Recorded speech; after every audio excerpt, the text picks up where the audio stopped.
माननीय सभापति जी, आपने पुलिस और कारागार की डिमांड पर बोलने का अवसर दिया, उसके लिए आपका धन्यवाद। पुलिस का नौजवान खाकी वर्दी में 12 से 18 घंटे की ड्यूटी करता है, ना कोई रविवार ना कोई छुट्टी। राष्ट्रीय छुट्टी का दिन भी हो तो सुबह 4 बजे उठता है, वर्दी संवारता है, जूते पॉलिश करता है, बेल्ट लगाता है और जनता के बीच में आदर्श बन के खड़ा होने की कोशिश करता है। दूसरे महकमे भी है, वहां भी सरकारी कर्मचारी है। 52 इतवार है, 12 सेकंड सैटरडे है, 36 सरकारी छुट्टियां हैं, 365 दिन में 6 छुट्टियां हैं। ये भी सरकारी कर्मचारी है, उतनी तनख्वाह पाता है। लेकिन कभी कभी बेटी की फीस जमा कराने जाना होता है तो उस दिन ड्यूटी आ जाती है। शायद ही कभी जिंदगी में घर में बच्चों के साथ, परिवार के साथ, माता पिता के साथ अपना त्योहार मना पाता है, क्योंकि ये सड़क पे त्योहार के दिन खड़ा नहीं रहेगा तो हम और आप त्योहार नहीं मना पाएंगे, हम और आपस में होली नहीं खेल पाएंगे, हम दिवाली नहीं मना पाएंगे, हम ईद नहीं मना पाएंगे। ये वह मजबूती से, दुरुस्ती से लगा रहता है ताकि हम अपने त्योहार मना पाएं, अपने परिवार के बीच में बैठ के खुशियां मना पाएं।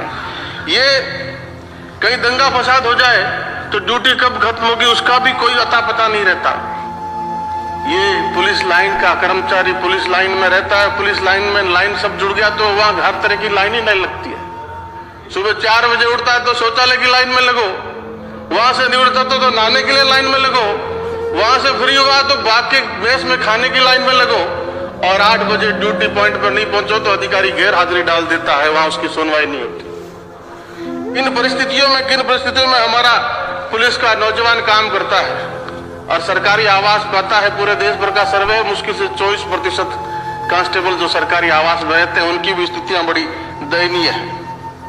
दिन भर मुस्तैदी से खड़ा रहता है, रात को 9-10 बजे तक ड्यूटी पॉइंट पर रहता है और जनता के उलाने सुनता है, अधिकारियों की डांट डपट सुनता है, और कुछ हम जैसे लोग तो धमका जाते हैं वर्दी उतरा दूंगा। इस तरह की बात में जब 10 बजे आके सोता है तो मन में यही चिंतन रहता है, यही मंथन करता हुआ सोता है कि सुबह फिर 4 बजे उठना है, उसी लाइन में लग के उसी ड्यूटी पॉइंट पे जाना है और अपनी ड्यूटी निभाना है। इन कठिन परिस्थितियों में हमारा ये कर्मचारी काम करता है और इस तरह 40 तक आते आते, 45 तक आते आते तो उम्र से ज्यादा बूढ़ा लगने लग जाता है, बीमारियां घेर लेती है। इन परिस्थितियों में भी जब खाकी वर्दी में ये सिपाही, खाकी वर्दी का जो एक खाकी रंग है, बड़ा सोच समझ के तय किया होगा कि ये मिट्टी से मिलता हुआ रंग है। वो अपने कर्तव्य परायणता के लिए उसको अगर मिट्टी में मिलना होता तो तैयार है, शहीद रतनलाल की तरह जो दिल्ली में अपनी ड्यूटी करते हुए शहीद हो गया।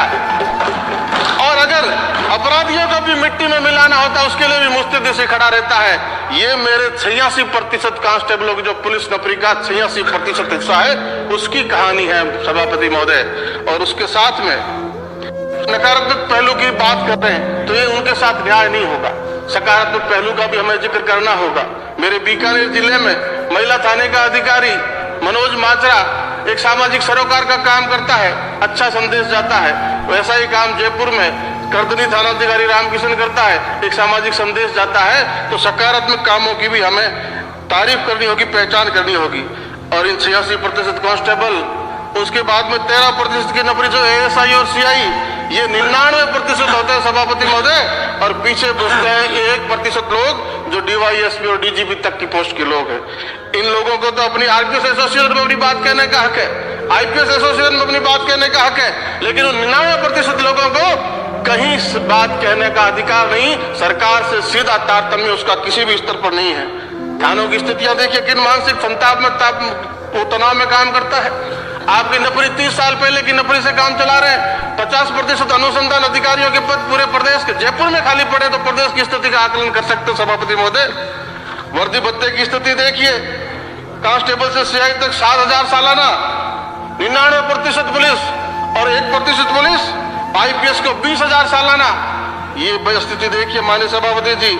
मेस व्यवस्था किस तरह 2000 में मेस भत्ते में सिपाही से CI तक का गुजारा करते हैं लोग। और कभी माननीय DGP साहब या अधिकारियों ने मेस में जाकर उनके साथ कभी खाना खाया, उनको कभी बराबरी का एहसास कराया। लांगरी 6300 रुपए में अपनी नौकरी करता है और सुबह से शाम तक 100 लोगों का खाना बनाता है। हम घर में 2 लोगों का खाना बनाने भी योग्य रह गए तो 12-15 हजार से कम नहीं रहता मान्य महोदय। स्वीपर 600 रुपए में और मुलजिम को ये मिलाते हैं तो 15 रुपए का प्रावधान है। माननीय सभापति जी, वो भूखा मर जाए तो कस्टडी डेथ में और जान जाए पूरे थाने की। पुलिस को एक मजबूत अभियोजन पक्ष की और जरूरत है सभापति महोदय, चाहे दूसरी कोई भी एजेंसियां हो, क्योंकि पुलिस जब कभी भी अप्रिय घटना घटित हो जाती है तो पुलिस अपने आप को अकेला पाती है, कोई साथ खड़ा नहीं होता। दूसरे जो भी डॉक्टर के साथ भी स्पेशल प्रोटेक्शन एक्ट है, सीबीआई, एनआई, अदर एजेंसियों का अपने अभियोजन पक्ष है।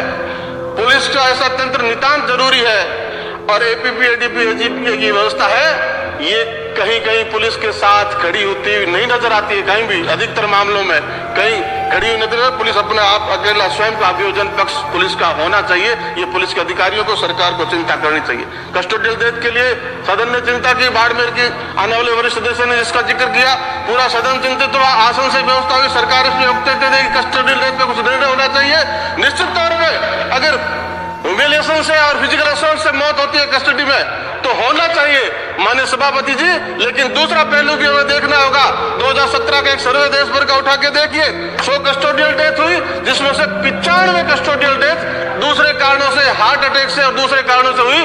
5 मात्र कस्टोडियल डेथ जो फिजिकल असॉल्ट से हुई, उनमें जरूर अपराध बनता है, लेकिन पूरे थाने को हम कटघरे में खड़ा कर देते हैं और पूरे थाने में कितने बरसों बरस अधिकारी कर्मचारी उस बात को लिए घूमता रहता है, परिवार संताप में रहता है। इस बात को भी हमें देखना होगा। पुलिस को प्रयोगशाला बनाने से पहले मैं अधिकारियों से आग्रह करूंगा कि नीचे तक सर्वे कराइए और आप नित्य नए जो आदेश भरवा देते हैं उनसे नीचे व्यवस्थाएं कितनी बिगड़ जाती है उनका भी अंदाजा लगे। ठीक है, आपने सीसीटीएनएस की व्यवस्था की, सब कुछ एफआईआर, गुमशुदगी सब ऑनलाइन हो गया, लेकिन हमारे पास वो तकरीबन